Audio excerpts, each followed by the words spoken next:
Ma question devient alors celle-ci.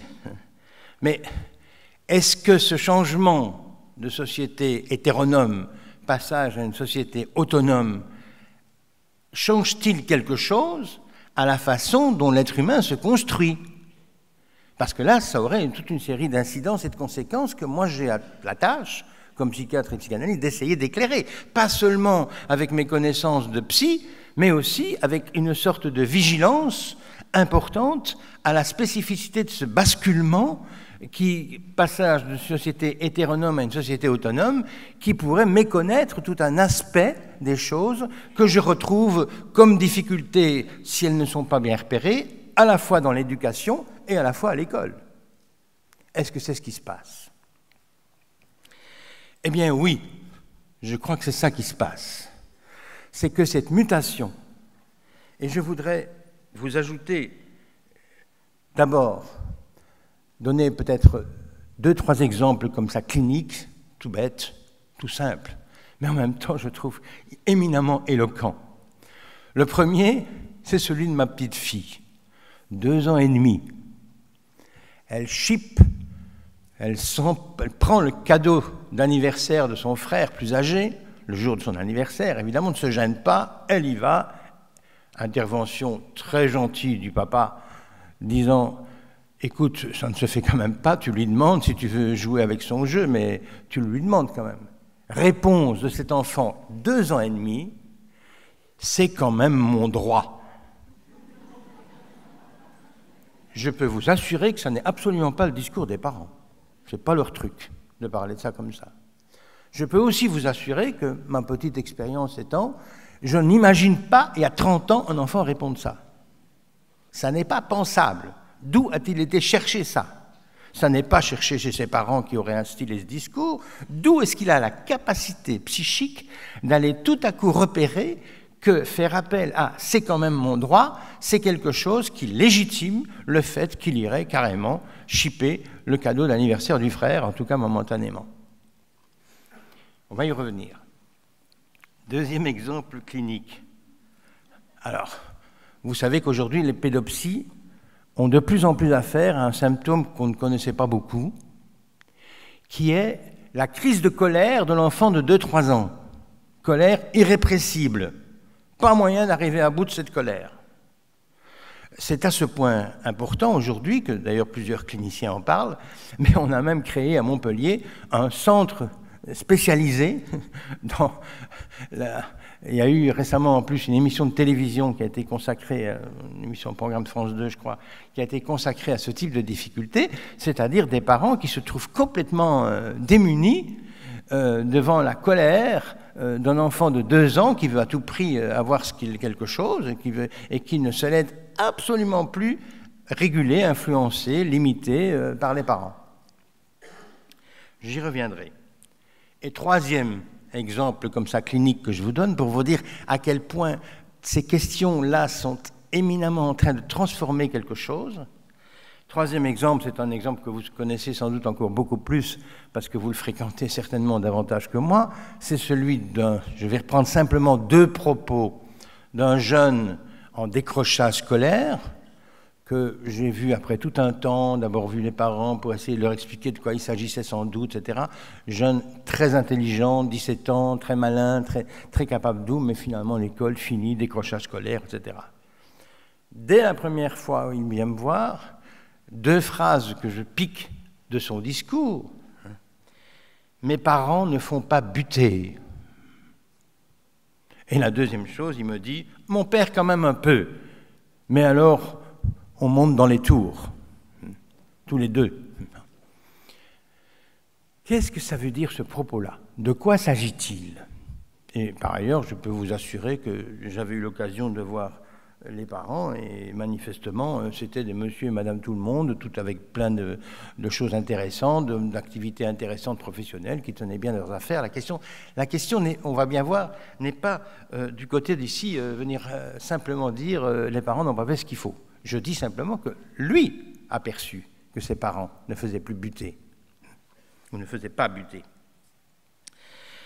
Pour comprendre ce qui se passe, je voudrais encore profiter d'une ouverture que me semble donner Marcel Gauchet dans son dernier livre, très très importante. C'est qu'au fond, il dit ceci. Je résume évidemment grossièrement, je m'en excuse, mais je pense que c'est important que vous ayez en tête le fil de quelque chose qui nous explique quelque chose. C'est que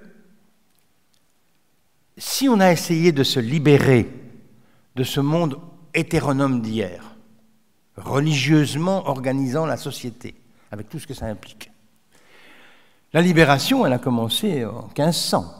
Elle a commencé avec Luther, elle a commencé avec la science, elle a commencé, je ne vais pas développer tout ça, mais c'est évident que ça fait quelques siècles que la lutte a commencé pour se libérer de cette hétéronomie et passer à ce que nous appelons aujourd'hui l'autonomie.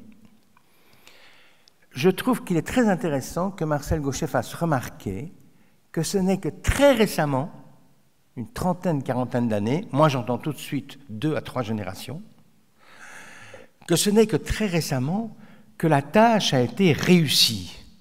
C'est-à-dire que nous y sommes désormais dans l'autonomie. Et tout ce qui vient d'être dit d'ailleurs par M. Pitzès comme question sur ce que c'est que la citoyenneté va bien de pair avec qu'est-ce qu'il en est. Désormais, c'est ça notre question. Nous sommes autonomes, nous le savons. Nous n'avons plus à nous libérer de l'hétéronomie, autrement dit. Ces choses acquises, ces choses réussies, ces choses faites. Néanmoins, il y a une conséquence qu'il faut tout de suite repérer. C'est que tant qu'il s'agissait de s'en libérer, il y avait à la fois le mouvement de se libérer et le mouvement d'être contraint au modèle d'hier, qui fonctionnait en quelque sorte toujours. Vous voyez qu'il y a quelque chose de très différent parce que, petite évolution par petites évolutions, tout à coup, il y a une bascule qui opère, que Gauchet met d'ailleurs en 1974, ça c'est une autre affaire, on peut en discuter, mais en attendant, il y a une bascule qui opère exactement comme le physicien, ou ce qu'on sait en physique, ou ce que les professeurs de physique enseignent à tous les élèves, à savoir que entre 0 et 99 degrés, il n'y a jamais qu'un seul degré de différence avec l'eau. Mais quand vous faites passer l'eau de 99 à 100 degrés, il y a un changement d'état. On passe à l'état gazeux. Donc c'est quelque chose de complètement différent, tout à coup. On a affaire à autre chose. En même temps, c'est toujours de l'eau. Ce que je vous disais tout à l'heure, l'être humain est toujours l'être humain, mais ça se présente d'une toute autre manière. Eh bien, précisément, ce qui, je crois, est important à repérer, c'est que nous sommes sans aucun doute, ma génération, celle qui a à la fois les pieds ou la tête, selon que vous voulez, dans le monde d'hier, mais en même temps qui doit bien reconnaître qu'il y a une bascule complète qui a opéré. Et que c'est cette bascule qu'il faut éclairer, ce qu'elle entraîne, ce qu'elle a comme conséquence, surtout en repérant que du coup, il n'y a plus l'hybridité, la mixité obligatoire entre, d'une part, une construction psychique et d'autre part, la révolte de ceux qui voulaient se libérer de ce que cette construction était excessive, abusive, ce qui est d'ailleurs tout à fait vrai parfois. C'est le « je ne veux voir qu'une seule tête » de mon enseignant à moi quand j'étais à l'école primaire. Eh bien, désormais, on dit « mais qu'est-ce que c'est que ce scandale par rapport à l'uniformité désormais des têtes ?» Ça n'est plus admissible. Il faut absolument reconnaître la singularité de chacune des têtes. Et c'est ça qui doit être fait à l'école. Oui, c'est tout à fait juste. Entre-temps, je vous signale, Madame Dolto est passée par là et elle a dit « l'enfant est une personne », ce qui est tout à fait juste et tout à fait pertinent. La question est de savoir comment est-ce que je fais pour pouvoir soutenir la singularité de ma tête, comment est-ce que je me construis, comment est-ce que j'arrive à mettre ça en évidence, comment est-ce que j'arrive à mettre ça en place, comment est-ce que j'arrive à réaliser cela. Nous sommes donc aujourd'hui des individus reconnus d'emblée comme tels. Nous sommes donc dans, ça aussi ça a déjà été dit, dans l'horizontalité. Nous ne faisons plus, nous concevons le monde comme quelque chose d'une égalité horizontale. Nous avons quitté désormais la verticalité, le monde pyramidal d'hier. Mais le problème, c'est qu'on ne dit pas exactement quelles difficultés du coup auxquelles on a affaire. Qu'est-ce qui se passe, au fond, quand l'enfant est d'emblée, comme c'est le cas aujourd'hui, reconnu comme ayant la légitimité de, je dirais, de revendiquer sa singularité? C'est-à-dire, c'est la petite fille qui a 2 ans et demi dit « moi j'ai quand même le droit ». Qu'est-ce qui se passe? De quoi s'agit-il? Eh bien, figurez-vous que ça introduit, et je vais essayer de vous le faire percevoir, une énorme différence. Pourquoi? Mais parce que dans le monde d'hier, l'enfant était d'abord contraint, obligé. Et à partir de cette contrainte, il avait, s'il en avait les ressources, les capacités, la légitimité aussi de se révolter et de promouvoir quelque chose que sa singularité lui apprenait de l'universalité et que l'universalité jusque-là en jeu ne lui reconnaissait pas, ou ne reconnaissait pas pour tout le monde. C'était un peu le trajet habituel. Aujourd'hui, c'est plus ça. D'emblée, l'enfant est reconnu comme ayant cette légitimité de devenir lui-même. Mais s'il est reconnu, si d'emblée il est reconnu, je vous signale qu'il a aussi le droit, d'emblée, de refuser. Et ce ne sera plus le même refus que celui du monde d'hier, où le sujet, l'enfant contraint dans le monde d'hier, refusait en engageant subjectivement tout ce qu'il avait comme force pour dire « je ne suis pas d'accord avec ce qui se passe là », ce ne sera pas ça, parce que celui-là, il investissait, il devait investir. Alors que celui d'aujourd'hui qui refuse, non seulement il peut se contenter de rien contester du tout, il ne doit même pas, comme je le disais encore il y a 3 ans ou 4 ans, je ne sais pas, au précédent colloque, j'avais dit il faut distinguer la contestation et la récusation. Il n'a même pas à récuser, il a simplement qu'il lui est permis d'ignorer la loi ou ce qui est exigé, non pas du papa, non pas de la maman, non pas mais de ce qui est exigé, entre autres de la contrainte de ce que nous sommes des êtres parlants, qui va avoir des exigences. Voilà donc qu'il peut désormais choisir.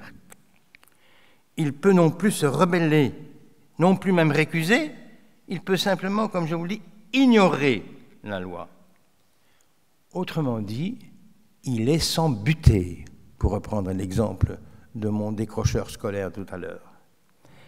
Et quand il en rencontre une, ce que le jeune me dit encore rencontré du côté du père, eh bien, figurez-vous, ils montent tous les deux dans les tours. Ça veut dire quoi? Ça ne veut pas dire qu'il agresse le père.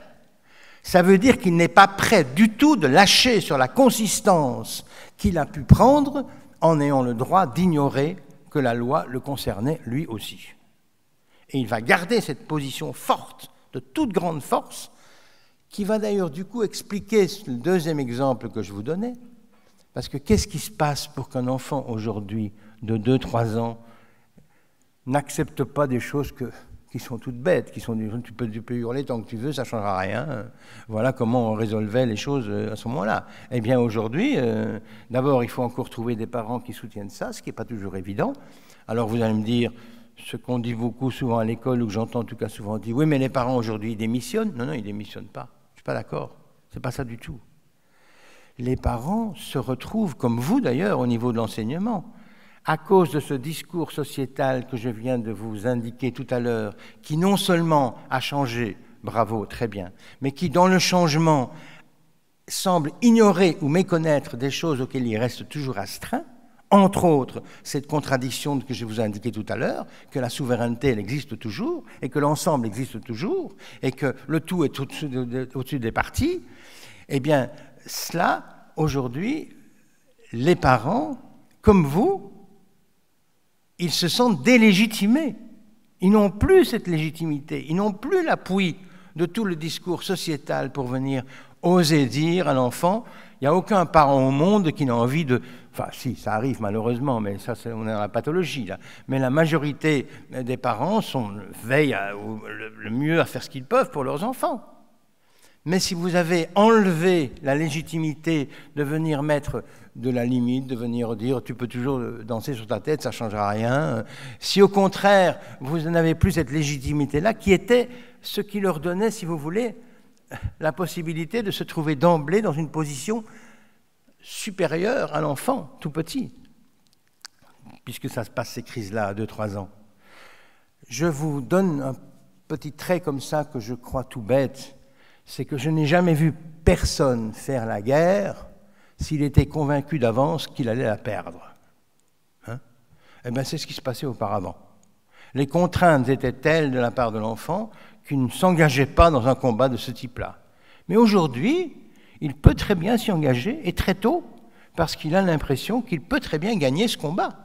Étant donné que le rapport de force a changé, que ceux qui sont de la génération du dessus se retrouvent, vu leur délégitimation, comme offrant eux-mêmes le symptôme que le jeune viendra d'ailleurs leur reprocher, c'est-à-dire finalement de ne pas constituer des butées, des points sur lesquels ça vient s'arrêter. Vous voyez que c'est tout bête quand on y réfléchit, mais ça a des conséquences énormes. Le fait même que dans le social, le monde d'hier, organiser les choses, d'abord de la contrainte, si tu veux de la révolte, tu peux, mais il faudra payer le prix, c'est-à-dire que ça va exiger ton engagement subjectif, et le monde d'aujourd'hui, où les choses, pour des raisons tout à fait légitimes à penser et qui sont porteuses de progrès, à la condition qu'on ne méconnaisse pas qu'il y a un véritable trajet psychique que chaque enfant doit faire pour pouvoir soutenir, de pouvoir faire à nouveau, à partir de lui-même, ce travail qui lui permette d'apporter quelque chose au social dans lequel il va se trouver. Eh bien ça, c'est quelque chose qui lui demande une structuration. Mais pour ce qui est de cette structuration, et aussi une capacité de s'opposer. Mais pour ce qui est de la structuration, c'est pas parce que la démocratie peut se déclarer sans père que les enfants, eux, continuent à pouvoir penser, je ne dirais même pas sans père. Je pense que la loi du père, effectivement, on ne va même plus compter dessus. Mais ce n'est pas sans loi pour autant. Il y a des règles de fonctionnement. Il y aura des exigences réelles même si elles ne sont plus symbolisées tout de suite, elles seront même réelles.